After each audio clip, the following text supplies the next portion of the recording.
This is weird, kind of random, but I want to take time to have a conversation that I don't think any other Big 12 podcaster is going to have. Anybody who probably covers your favorite team may not say this, but for me, I said it like last weekend.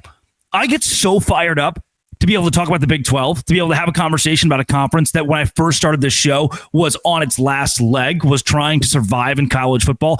And now we are thriving to the point that I can tell you for the next 8 minutes about West Virginia, about Oklahoma State, about Kansas, about schools that really, can I peel back the curtain a little bit here? Can I be honest? You and I have a real conversation. Those teams aren't very good right now in football. West Virginia is not very good at football. Oklahoma State's not very good at football. Kansas State is not very good at football. But what I saw from those programs on Saturday blew me away, and it was this. This is from Twitter. Wandering Poke posts a picture of the stadium probably 15 minutes before game time, and it's about 70% full. It says, I'm truly disappointed in the Cowboy faithful today. I thought we were loyal and true to the school and the players, not a coach. Boss Hog, you just posted a picture of every Saturday in Waco, Texas. You just posted a picture of the hot side of Boone Pickens Stadium, where it's still 70% full, and said, I'm disappointed in this fan base.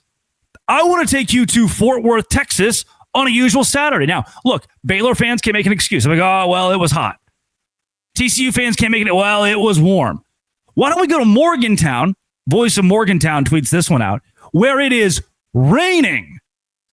And West Virginia fans, arguably the second worst team in the Big 12 this year. No quarterback, offensive line has struggled a ton. They are 85% full in an atmosphere that does not have to be. Where I'm getting with this, I can take you to Starkville, Mississippi. I can take you to Nashville, Tennessee. I can take you to Fayetteville, Arkansas on any given weekend in SEC play and not show you the passion that the Big 12 has collected. And yes, there are fan bases that must get better, particularly in Texas, Houston, TCU, Baylor. Even when top 25 teams come to town, Baylor couldn't sell a stadium out for Arizona State a couple of weekends ago. TCU against SMU, that crowd was porous in the upper decks, and their excuse was it's hot. And look, I'm not here to crap on your teams. I'm here to commend the spirit and the heart of the Big 12. I'm here to commend West Virginia fans, Kansas State fans, to commend the teams that lost this week, to commend the teams that have been losing this season, but their fan bases still showed up. Mississippi State can take notes of that. Missouri can take notes from that. Vanderbilt, SEC schools. May I go through the list of the Cals and the USCs, of the UCLAs in the Big Ten? That are fighting this exact same demon. They can't put butts in seats. The Rutgers is not even that bad this year. The Marylands that could rip a page out of the book of an Oklahoma State fan who's ticked off with a crowd that is by and large normal. It exceeds expectations at UCLA, is normal at Maryland. And honestly, to call out a couple of Big 12 fan bases, is normal at Baylor. The fact that fans are upset with this showcases the heart of the Big 12. Look, I've been to some of these cities. I've been to most of the Big 12 cities. Ames, Iowa? Yeah, man. Great beer. Good little bars. Pretty good food, too. Great tailgate scene. But on a Saturday, what's the one thing you want to be doing? Iowa State football. You go to Oklahoma State, Stillwater, Oklahoma, Eskimo Joe's, and then Oklahoma State football. And that's the beauty of the Big 12 and the amount of college towns that we have that eat, sleep, and breathe this thing. Heck, the crowd in Colorado, the crowd in Boulder, what that looked like for a 2-2 Colorado team. Dion has changed the culture and the economy of Boulder, Colorado. How honored I am to cover a league where fans are upset because the stadium is 80% full, where fans are upset because 85% of your fan base for a team that is bad still showed up. It doesn't matter about a player. It doesn't matter about a coach. It doesn't matter about an administrator. It doesn't matter about the video board, the pyrotechnic, the fireworks. None of that matters. What matters is showing up for West Virginia football. What matters is showing up for Oklahoma State football. And I think it's something we take for granted. It's something we can take for granted. Look, this is off the beaten path for me, too. I'm not in saying that other Big 12 podcasters aren't going to have this conversation. It shouldn't be a dig at them. This is kind of a niche thing. But for me, and I mentioned this a ton when I talk about West Virginia specifically, I grew up in Arkansas. And the one thing we did was Arkansas Razorback football. You worked hard. Like, I get to, how cool is it for me? And I don't take this for granted at all. I get to sit, there's an AC unit, a window AC unit in my office that pumps and keeps this place at 69 nice degrees. My dad shovels river rock for 10 hours every day. He builds decks.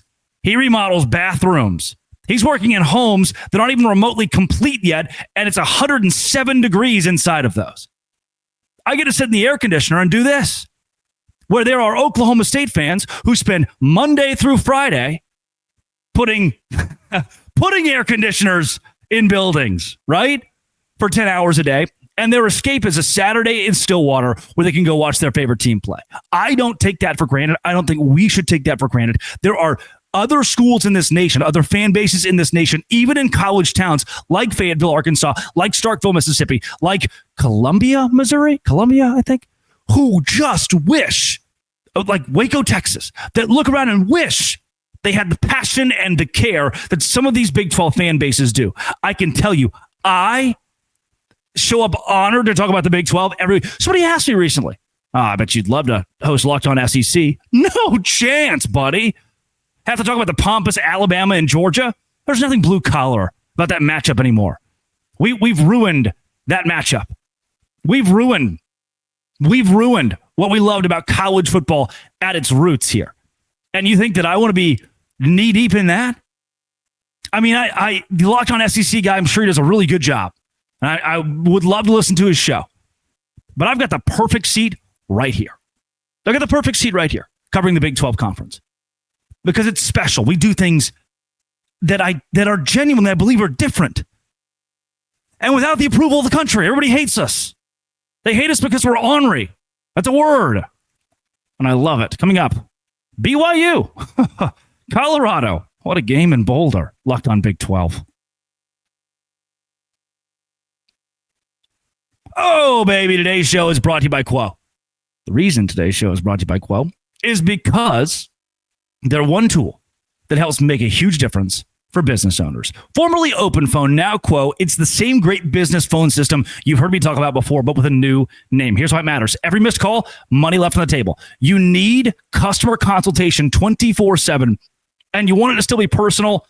That's where Quo comes in handy. I love how they formerly known as OpenPhone. Quo let your team share one number, collaborate on calls, texts, shared inbox, so no customers get left hanging. Their built-in AI agent is a game changer, can answer after-hour calls and capture leads and keep business moving.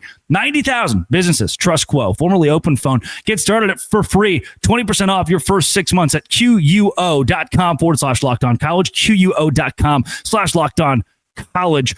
And if you've got existing numbers with another service, Quo will port them over at no extra charge. Quo, no missed calls, no missed customers. Today's show is also brought to you by FanDuel. FanDuel's where I went to make money this weekend. Over $500 in one day on college football.